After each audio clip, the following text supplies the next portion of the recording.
आज एक विशेष मुद्दा आपके समक्ष रखने के लिए उपस्थित हुआ हूं।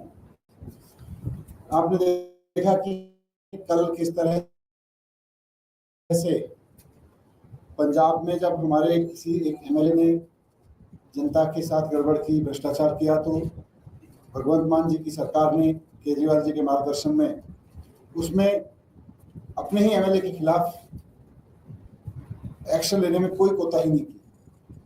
यही अरविंद केजरीवाल जी की राजनीति है, यही भगवंत मान जी की सरकार का। और दिल्ली में जब हमारी सरकार थी तो दिल्ली की हमारी सरकार का एक मोटो था कि भ्रष्टाचार बर्दाश्त नहीं होगा, भ्रष्टाचार में कोई भी लिप्त पाया जाएगा, जो भी जनता के साथ गद्दारी करेगा उसको छोड़ा नहीं जाएगा, वो कहीं हो कोई हो। लेकिन आज आपके सामने भारतीय जनता पार्टी के मॉडल की भी एक मैं तस्वीर रखना चाहता हूं। भारतीय जनता पार्टी भ्रष्टाचार को लेके क्या रवैया रखती है, उसकी तस्वीर मैं आपके सामने रख रहा हूं। बीजेपी वाले अपने गुजरात मॉडल की बहुत बात करते हैं। गुजरात मॉडल भ्रष्टाचार का मॉडल है।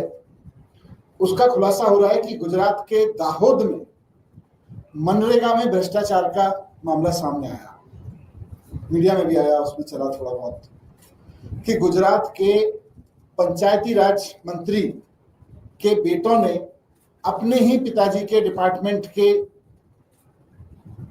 पैसे उड़ा दिए। दाहोद में 71 करोड़ रुपए का मनरेगा का घोटाला हुआ है। और ये महाघोटाला इसलिए है, ये सिर्फ घोटाला नहीं है, एक महाघोटाला है, क्योंकि भारतीय जनता पार्टी के मंत्री के बेटों ने अपने ही पिताजी के डिपार्टमेंट में ये 71 करोड़ का घोटाला किया है और वो पकड़े गए। आप सब जानते हैं कि वहां के कृषि और पंचायत मंत्री बचूभाई खाबड़ जी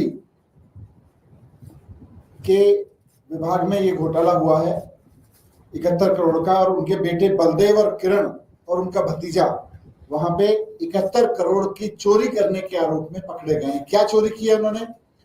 कि मनरेगा के काम, गरीबों के जो काम गांव में होने थे वो हुए नहीं, कोई काम नहीं हुआ। मनरेगा बनाया गया था इसलिए कि गांव में, गांव के एकदम पॉवर्टी लाइन पे खड़े हुए गरीब लोगों को, जिनके पास कोई काम नहीं है, उनको रोजगार दिया जा सके और उनसे गांव में कुछ काम करवाए जा सके। लेकिन पंचायती राज मंत्री के बेटों ने कंपनियां बना के वो काम अपने हिस्से ले लिया और काम किया भी नहीं। तो गांव में कोई काम नहीं हुआ, गांव के गरीब लोगों को रोजगार नहीं मिला। गांव में काम करने और गांव के गरीब लोगों को रोजगार देने के नाम पर बिना काम किए, बिना किसी को मजदूरी दिए 71 करोड़ रुपए मंत्री जी के बेटे, दोनों बेटे अपनी कंपनियों में ले गए। ये एक घोटाला है। लेकिन इसमें महाघोटाला यह है कि भारतीय जनता पार्टी की सरकार इसमें मंत्री जी के खिलाफ कोई एक्शन ही नहीं ले रही है। मंत्री जी के बेटे अपने ही पिताजी के डिपार्टमेंट में 71 करोड़ रुपए का घोटाला कर गए। और ये तो केवल 2 तहसीलों का मसला है, ये तो केवल 2 तहसीलों का मसला है जहां ये 71 करोड़ रुपए का ऐसा मामला सामने आ गया जहां काम नहीं हुआ। अभी इसमें पूरे गुजरात में अगर सारे तालुकाओं में इसकी जांच करा ली जाए तो ये कितने हजार करोड़ का घोटाला मिलेगा, इसका अंदाजा लगाना मुश्किल है। लेकिन भारतीय जनता पार्टी क्या कर रही है? भारतीय जनता पार्टी ने कोई सीबीआई को केस नहीं दिया, वहां की सरकार ने कोई ईडी को केस नहीं दिया। मंत्री जी बाकायदा अपनी कुर्सी पे बने हुए हैं क्योंकि बाकी तालुकाओं में जांच ना हो जाए। मंत्री जी बाकायदा अपनी कुर्सी पे बने हुए हैं। तो ऐसे में जब मंत्री जी खुद कुर्सी पे बने हुए हैं, उनके बेटे उन्हीं के डिपार्टमेंट में भ्रष्टाचार करने के आरोप में गुजरात की पुलिस की गिरफ्त में है, वैसे में मंत्री जी का इस्तीफा क्यों नहीं लिया जा रहा? ये क्या वजह है कि भारतीय जनता पार्टी अपने मंत्री से इस्तीफा नहीं ले रही? उनके खिलाफ एक्शन तो दूर की बात है। एक तरफ, इसीलिए मैंने शुरू किया कि एक तरफ पंजाब में जनता से पता चला, सारी चीजें खुद तहकीकात कराई मान साहब ने और अपने ही विधायक को अरेस्ट करवा दिया पूछताछ करने के बाद। एक तरफ मंत्री जी के विभाग में घोटाला हो रहा है, ये बात तो खुद वहां की पुलिस मान रही है क्योंकि मंत्री जी के बेटों को अरेस्ट कर दिया। लेकिन भारतीय जनता पार्टी अपने मंत्री के खिलाफ कोई एक्शन नहीं लेगी, वो पद पे बने रहेंगे। उनके बेटे वहां 71 करोड़ रुपए की लूट लेके ले गए 2 तालुकाओं में और मंत्री जी पद पे बने हुए हैं।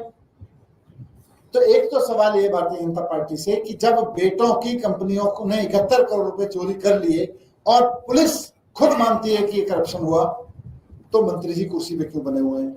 ये भारतीय जनता पार्टी की क्या मजबूरी है? बाकी सारी तालुकाओं में जांच क्यों नहीं कराई जा रही?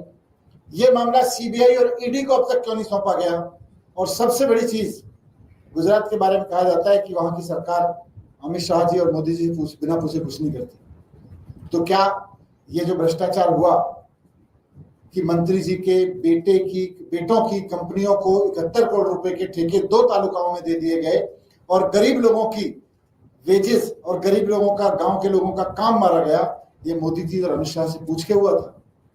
इस पर मोदी जी को भी जवाब देना चाहिए, अमित शाह जी को भी देना चाहिए। लेकिन एक्सपोज तो बुरी तरह से भारतीय जनता पार्टी इसमें हो रही है, क्योंकि मंत्री जी को पद पे बनाए हुए है और मामला ना ईडी को दे रही है ना सीबीआई को दे रही है। केवल गुजरात पुलिस थोड़े दिन की लिपापोती करके उनके बेटों को निश्चित रूप से हम सबको पता है छोड़ ही देगी।